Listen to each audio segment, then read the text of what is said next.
Peut-on stimuler les volumes d'introduction en bourse en jouant sur la législation? C'est à cette question que tentent d'apporter une réponse Dambrá, Field et Gustafson dans un article publié dans le Journal of Financial Economics. Plus précisément, ils s'intéressent au cas américain et à l'efficacité en cette matière des dispositions contenues dans le Jobs Act passé par l'administration Obama en 2012 et qui ont simplifié les obligations pour certaines entreprises. Certes, la complexité apportée par des législations comme le Sarbanes-Oxley Act a été souvent mentionnée comme cause de la relative désaffection des entreprises par rapport à la bourse. La simplification devrait être de nature à améliorer la situation. Mais il ne suffit pas de constater une reprise du nombre des introductions en bourse pour en déduire un effet positif de cette déréglementation.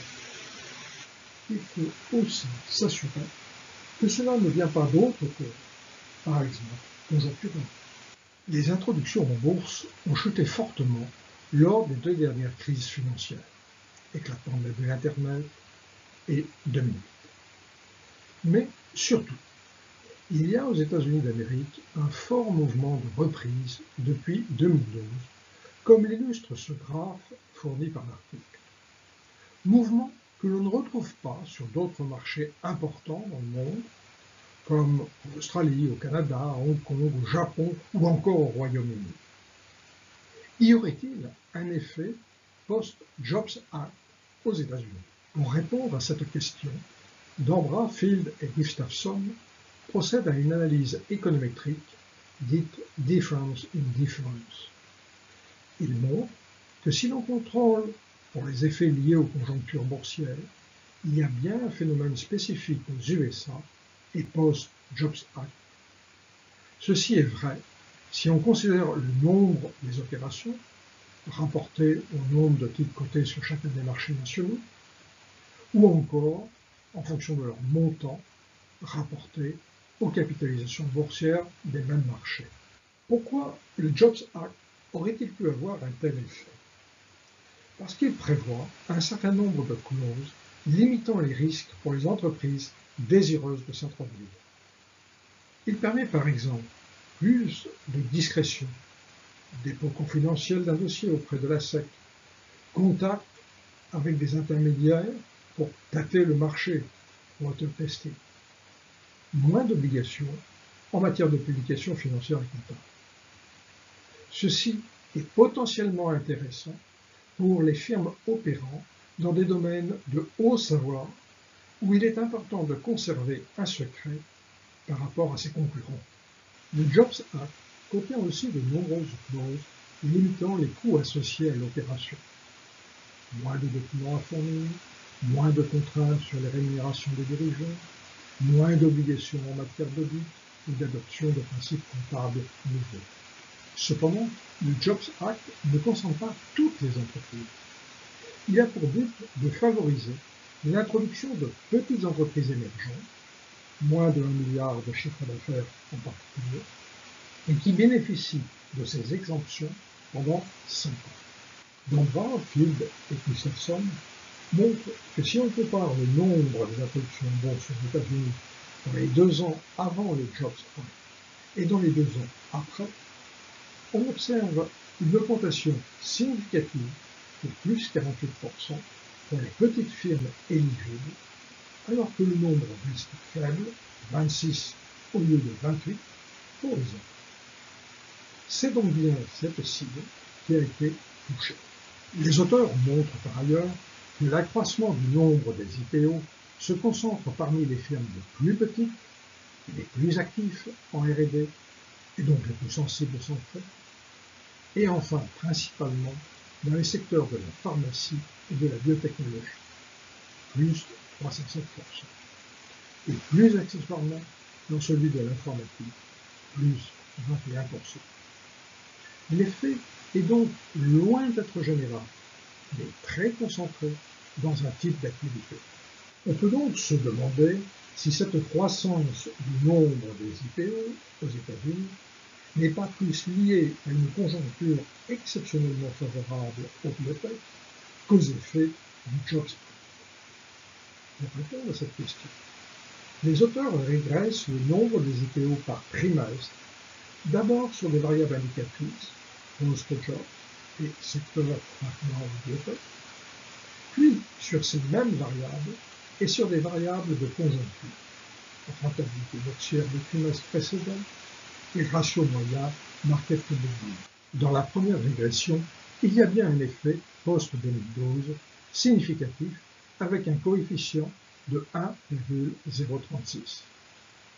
Dans la seconde, ce coefficient diminue à 0,692, car une partie de l'augmentation est expliquée par les variables de conjoncture. Les auteurs en déduisent que la croissance du nombre des IPO imputable à la conjoncture est de l'ordre de 33%. Aussi, pour la cinquantaine d'opérations supplémentaires enregistrées dans les 2 années qui suivent le Jobs Act, 33 pourraient être imputés aux effets de cette loi, soit environ 2 par trimestre. Pour compléter l'analyse, les auteurs s'intéressent à cette population cible au sein des biotech. Elles sont souvent détenues par des venture capitalistes qui cherchent à sortir du capital. Le mode le plus fréquent est la cession à de grosses entreprises pharmaceutiques. Pour mesurer l'effet réel du Jobs Act, il est alors intéressant de se demander si l'accroissement des introductions en bourse s'est fait au détriment des cessions parce qu'elles sont devenues plus simples à réaliser. Pour ce faire, les auteurs étudient l'évolution du ratio nombre d'IPO sur somme du nombre des IPO et des cessions dans le secteur. Leur graphe fait apparaître une augmentation sensible du ratio, ici en jaune sur le graphe, qui revient pratiquement à son niveau des années 90. C'est un indice supplémentaire qui va en faveur de la thèse d'un effet positif du Jobs Act sur les introductions en bourse dans ce seul secteur. Enfin, Tambra, Field et Gustafson regardent quelles sont les dispositions simplificatrices les plus utilisées par ces entreprises.